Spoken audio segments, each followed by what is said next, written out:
And I remember getting in that ambulance, and as I was going away, something in my mind said, you might not be coming back.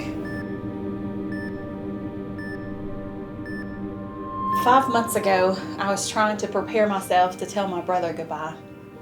But what's so sad is I couldn't even tell him goodbye. We couldn't see him or be with him.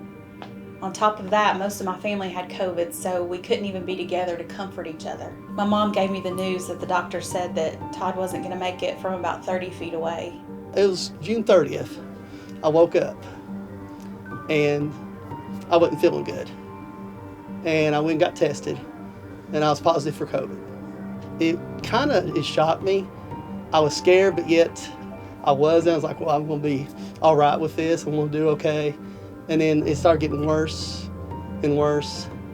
And then my wife went and got an O2, where you check your O2. Your normal O2 that you need to stay at is 90 and above. 90 is actually low. Mine was 62. She called the ambulance. And I remember getting in that ambulance. As I was going away, something in my mind said, you might not be coming back.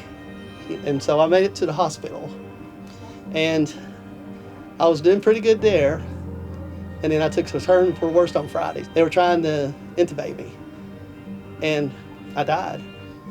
I died for 5 minutes. And they didn't think they was going to get me back, but they got me back. A lot of this I was told by my wife. A lot of this I do not remember. There was a nurse. She finally got me to where I could get 90 because they was wanting to take me to UK. UK is where they have what they call an ECMO machine. What it does, it takes the blood out of your system, filters it, and put it back in. I don't have a bit of blood in me right now that was not outside my body. She worked her whole shift, finally got me to 90, that they could airlift me to UK. And by the time I got to UK, I was in the 70s. They finally put a trach in, and I was on that ECMO machine. Normally, you're only supposed to be on it for 2 weeks. I was on it for 2 months. Every time my wife turned around, they wanted her to pull the plug. DNR. Please sign this DNR. She even had a pastor come in. Now, I believe with all of my heart that God works miracles.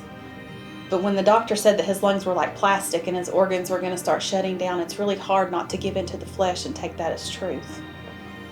And my wife did not waver. She is the strongest woman I have ever met. He put her here so I'm alive today.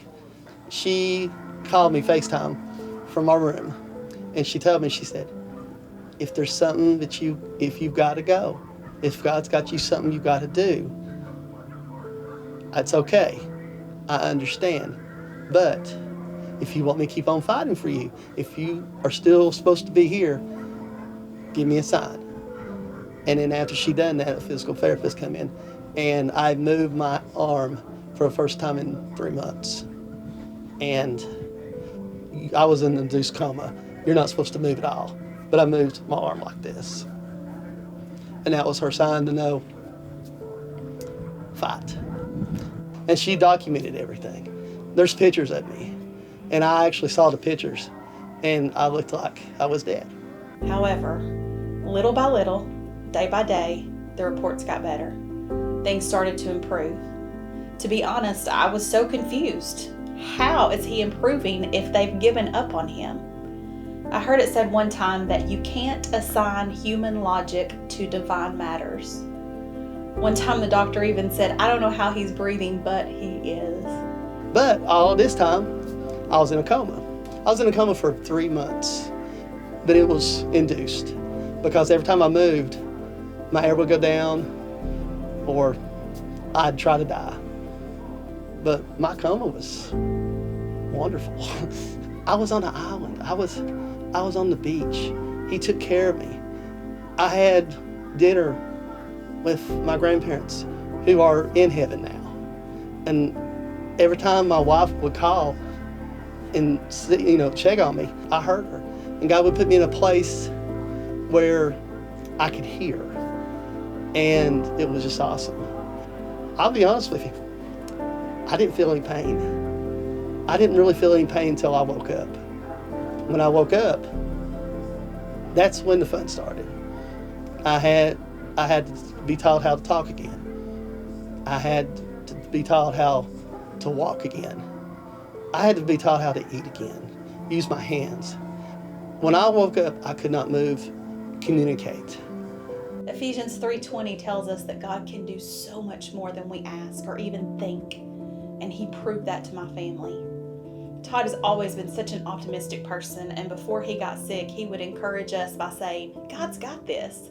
So that's what we all started reminding ourselves daily. God's got this. And he did. The thing is, I was ready to go home. I'm saved. I was ready. But God kept me. He kept me here. And I think one of the main reasons he kept me here, and my wife has told me, and I believe it's on my heart, is to tell people, you've got to make a decision. I want to read, it's Romans 10:9.